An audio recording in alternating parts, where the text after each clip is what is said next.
আজকে আমি দেখো চিংড়ি মাছ দিয়ে আর ফুলকপি দিয়ে রোস্ট রান্না করব। এই ফুলকপি দিয়ে চিংড়ি মাছ দিয়ে রোস্টটা আজকে আমি কিভাবে রান্না করব তোমরা প্রথম থেকে শেষ পর্যন্ত পুরো ভিডিওটাকে দেখতে থাকো। তার জন্য দেখো এখানে আমি একটা গোটা ফুলকপি নিয়ে নিয়েছি। এই ফুলকপিটা কি করবো আগে আমি কেটে নেব। কপিটাকে আমি কেটে নেব। অনেক সময় দেখবে ফুলকপির ভেতর না প্রচুর পোকা থাকে। এই পোকা থাকে বলেই কিন্তু ফুলকপিটা ঠিক করে একটু দেখে দেখে দেখে কাটতে হবে। এইটার মধ্যে মনে হয় পোকা নেই। আর ফুলকপি এমন একটা জিনিস, এমন জায়গায় পোকা থাকবে তুমি চোখে দেখতে পারবে না। তার জন্য কিন্তু একটুখানি ফুলকপিটা ভাপ দিয়ে দিতে হয়। ফুলকপিগুলো দেখো আমি কেটে নিয়েছি। এই ফুলকপিগুলোকে এবার আমি একটা বড় জায়গায় তুলে নেব। বড় জায়গায় তুলে নিলে কি হবে, ধুতে সুবিধা হবে। তার জন্য একটা বড় জায়গায় ফুলকপিগুলোকে তুলে তো ধুয়ে রেখে দিয়েছি। রেখে আমি গ্যাসে একটা দেখো কড়াই বসিয়ে দিয়েছি। কড়াইয়ের মধ্যে কিছুটা জল দিয়ে দিয়েছি। জলের মধ্যে দিয়ে দেবো অল্প করে একটু লবণ দিয়ে ধুয়ে রাখা ফুলকপিগুলোকে দিয়ে দেবো। তোমাদের আগেই বললাম যে একটুখানি আমি ভাপ দিয়ে নেবো। তোমরা ভাপ যদি না দাও গরম জল করে রেখে দেবে, সেই গরম জলের মধ্যে একটু চুবিয়েও নিতে পারো। তাহলে যদি কোনো পোকা ভেতরে থাকে বেরিয়ে আসবে। পোকার জন্য আমি এখন এই জলে দিয়েছি, না তো জলে দেওয়া এখন দরকার পড়ে না, এখন ফুলকপি এমনি তোমার সিদ্ধ হয়ে যায়।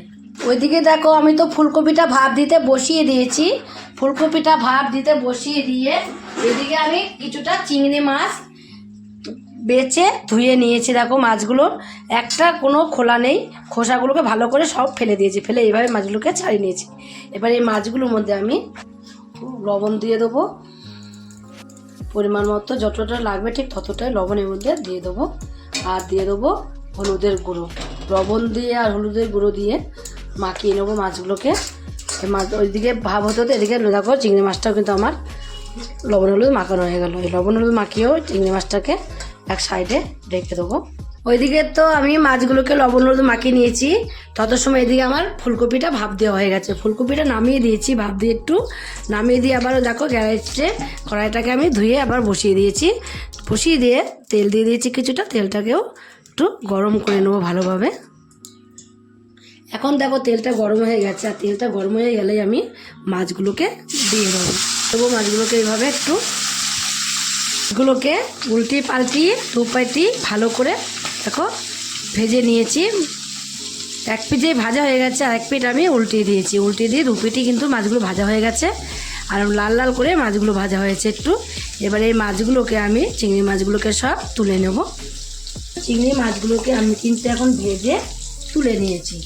তুলে নিয়েও দেখো তেল কিন্তু অনেকটা এখন আছে, আর সামান্য অল্প একটু তেল আমি এর মধ্যে দিয়ে দেবো। যেহেতু ফুলকপিতে কিন্তু প্রচুর পরিমাণে তেল লাগে, তার জন্য একটু তেলের মধ্যে দিয়ে দিয়েছি। তেলটা একটু দিয়ে তেলটা দেখো আগে তেলটা তো গরম ছিল, তেলটা দিতে দিতে কিন্তু গরম হয়ে গেছে। এবার এর মধ্যে দিয়ে দেবো আমি দুটো তেজপাতাকে ছিঁড়ে নিয়েছি, দিয়ে দেবো কটা গোটা জিরে দিয়ে দেবো। এখানে দুটো এলাচকে মুখটাকে ফাটিয়ে নিয়েছি, এলাচ লবঙ্গ দারচিনি অল্প অল্প নিয়েছি, নিয়ে দিয়ে দিয়েছি। দিয়ে ফোড়নগুলোকে একটু ভেজে নেবো। ফোড়ন দেখো ভাজতে কিন্তু বেশি টাইম লাগে না, দিতে কিন্তু আমার ফোড়নগুলোকে ভেজে নেওয়া হয়ে গেছে। এবার এর মধ্যে আমি দিয়ে দেবো কিছুটা পেঁয়াজ কুচি। আর আমি কিছুটা পেঁয়াজ কুচিয়ে রেখে দিয়েছিলাম, পেঁয়াজ কুচিটা দিয়ে দেবো। আর পেঁয়াজ কুচিটা দেখো আমি কিন্তু একটু বেশি করেই কুচিয়ে রেখে দিয়েছি, তার জন্য পেঁয়াজ কুচিটা এর মধ্যে দিয়ে দেবো। পেঁয়াজটা টমেটোটা কিন্তু বেশি করে দিতে হবে। পেঁয়াজটাকে একটু লাল লাল করে ভেজে নেব। লাল লাল করে ভেজে নেওয়ার জন্যে তাড়াতাড়িও ভাজা হয়ে যাবে, তার জন্যে দিয়ে দেবো অল্প করে একটু লবণ দিয়ে যদি পেঁয়াজটা ভাজা যায় না খুব তাড়াতাড়ি পেঁয়াজটা কিন্তু ভাজা হয়ে যায়। আমি দেখো অনেকটাই ভেজে নিয়েছি, প্রায় কালার চলে আসছে, আর একটু ভাজলেই কালারটা চলে আসবে। তার মধ্যেই আমি দিয়ে দেবো এখানে অল্প করে টমেটোটাও কিন্তু এই পেঁয়াজের সাথেই ভেজে নেব। টমেটোটা দিয়েও দেখো একটুখানি কিন্তু আমি ভেজে নিয়েছি। এবারে এর মধ্যে আমি দিয়ে দেবো মশলা, যা যা মশলা দেওয়া সব কিছু মশলা এবার এর মধ্যে আমি দিয়ে দেবো। লবণ তো আমি আগে ভাজার সময় দিয়েছি, আর পরিমাণ মতো বুঝে লবণের মধ্যে দিয়ে দিয়েছি। আর দেবো এখানে আমি হলুদের গুঁড়ো। আমি দেখো রসুন বাটাটা দিয়ে আগে একটুখানি আমি নাড়াচাড়া দিয়ে নেবো। নাড়াচাড়া দিয়েই 2 সেকেন্ডের মতো নাড়াচাড়া দিয়ে নেবো। রসুন বাটাটা দিয়ে আগে দিয়ে তারপরে আর সব মশলাগুলোকে এর মধ্যে আমি দেবো। তাহলে না কাঁচা রসুনের গন্ধটা বেরোবে না। আর রসুনটা সবসময় আগেই দিতে হয়, রসুনটা দিয়ে একটু নাড়াচাড়া দিয়ে দিতে হয়। এর মধ্যে 1 চামচ আদা বাটা, এখানে দুটো আমি কাঁচা লঙ্কা চিড়ে রেখে দিয়েছিলাম, কাঁচা লঙ্কা দুটোই দিয়ে দেবো। আর দিয়ে দেবো এখানে জিরের গুঁড়ো দেবো 1 চামচ, ধনের গুঁড়ো দেবো 1 চামচ, কাঁচা লঙ্কা তো দিয়েছি। আর এখানে আমি 1 চামচ লঙ্কার গুঁড়ো দিয়ে দেবো। ঝালটা তোমাদের ব্যাপার, তোমরা যে যেরকম ঝাল খাবে তোমরা সেরকম কিন্তু এর মধ্যে ঝালটা দিয়ে দেবে। এইবার দেবো দেখো আমি স্বাদ বাড়ানোর জন্য অল্প একটুখানি চিনি।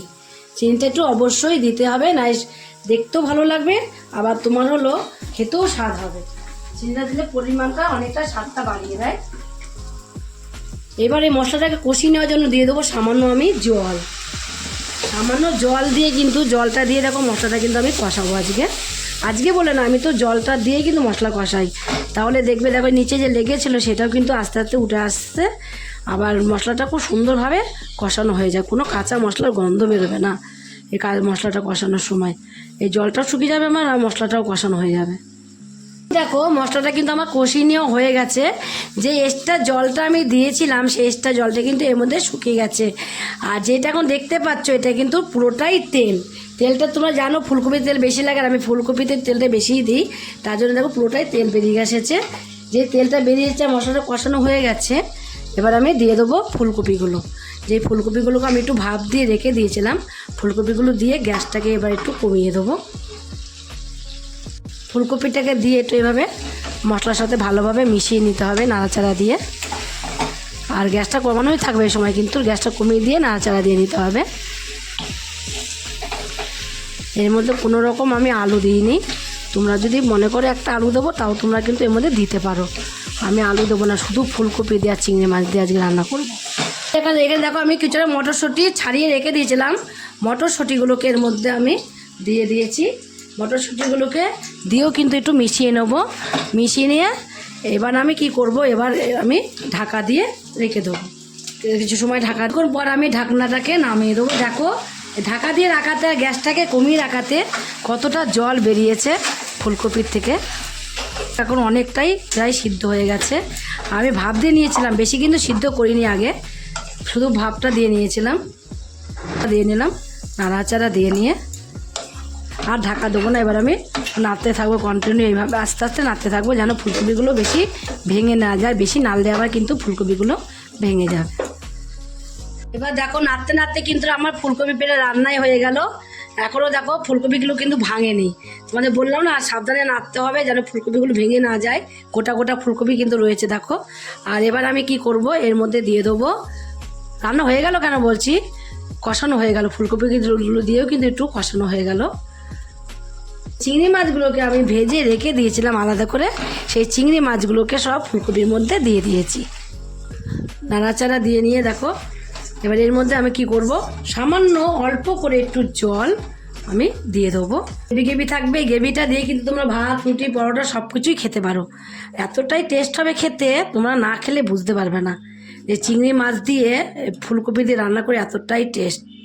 দেখো আমি একটু গ্রেভির জন্য কিন্তু জল দিয়ে দিয়েছি, একটু ফুটে আসলে কমপ্লিট হয়ে যাবে আমাদের একদম ফুলকপির তরকারি। আচ্ছা এবার আমি দিয়ে দেবো এর মধ্যে সানরাইজের মিট মশলা। সানরাইজের মিট মশলা অল্প একটু ছড়িয়ে দেবো এইভাবে। 5 মিনিট আগে দিলাম, আর একটুখানি আমি ফুটিয়ে নেবো এইভাবে। গ্যাসটা কিন্তু কমানোই আছে আমার, কমিয়ে কিন্তু আমি এটা রান্না করে নিলাম। দেখো দেখো আমার কমপ্লিট হয়ে গেছে। এবার আমি অল্প একটুখানি ছড়িয়ে দেবো সানরাইজের ছাই গরম মশলা। ছড়িয়ে দিলেই স্বাদে গন্ধে একদম ভরে যাবে, তোমাদের মনও ভরে যাবে। এত সুন্দর টেস্টিং হবে এই রান্নাটা। যে রান্নাই করো না কেন মনে হবে যে রেস্টুরেন্টের খাবার বাড়িতে নিয়ে চলে এসেছে। শেষে দিয়ে দেবো একটু ধনেপাতা কুচি এইভাবে ছড়িয়ে। এখন কিন্তু এইটুখানি গ্রেভি আমি রাখবো, এইটুকু গ্রেভি না রাখলে কিন্তু ভাত রুটি খেতে কষ্ট হবে। কিন্তু এই গ্রেভিটা দিয়েই তোমরা খেয়ে নিতে পারবে, দেখবে এত সুন্দর স্বাদ হবে গ্রেভিটাই কি বলবো। এবার নামিয়ে দেবো, নামিয়ে গরম গরম সার্ভ করে দেবো। নামিয়ে নিয়েছি দেখো, দেখতেই কতটা সুন্দর লাগছে। তোমরাও ঠিক একদিন এইভাবে চিংড়ি মাছ দিয়ে আর ফুলকপি দিয়ে রান্না করে খেয়ে দেখবে। এমনি তো রোস্ট আমরা সবসময় খাই না, কিন্তু চিংড়ি মাছ দিয়ে কিন্তু ফুলকপির রোস্টটা খুব কমই খাওয়া হয়। তোমরাও একদিন এইভাবে তৈরি করে খেয়ে যদি রেসিপিটা তোমাদের কাছে ভালো লাগে, আর তোমরা যদি ফেসবুক থেকে দেখো ফেসবুকের পেজটি ফলো করে দেবে, যদি ইউটিউব থেকে দেখো ইউটিউবের চ্যানেলটি সাবস্ক্রাইব করে দেবে, পাশে থাকা বেল আইকনটি এটা প্রেস করতে ভুলবে না, তাহলে নতুন নতুন রেসিপিগুলো তোমাদের কাছে তাড়াতাড়ি পৌঁছে যাবে। আর আমার চ্যানেলে যদি কোনো নতুন বন্ধু হয়ে থাকো সাবস্ক্রাইব করেনি, প্লিজ সাবস্ক্রাইবটা করে দেবে, সবার আগে তোমাদের কাছে নোটিফিকেশন ঢুকে যাবে। ছোট্ট করে লাইক করো, কমেন্ট করো, অনেক অনেক শেয়ার করো। নমস্কার বন্ধুরা, দেখা হবে আবার পরের রেসিপিতে।